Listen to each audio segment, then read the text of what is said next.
Oli ku Cheyo Updates ne Hadijja Kigozi omuweerezaawo, and of course Cheyo Updates being your number one information channel ekutuusako amawulire gonna ag'omuna Uganda ali ku Cheyo.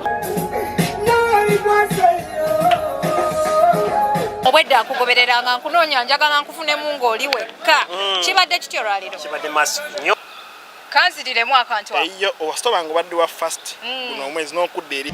Kati gwe mbeera ogikwasaganyisa otya? Embeera bwebityo yamalirizo.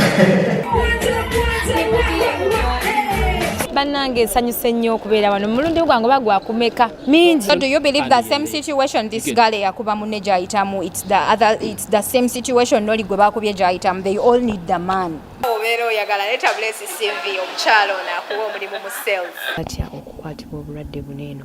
Kale akawuka kanene tekakosezza bantu balala bantu bokka naye kakosezza ne business z'abantu zennyini. Kujjukiza nti HK Media yekutuusaako programu yange Cheyo Updates ne yanzanyo banange mwena abeekumidde ku programu yange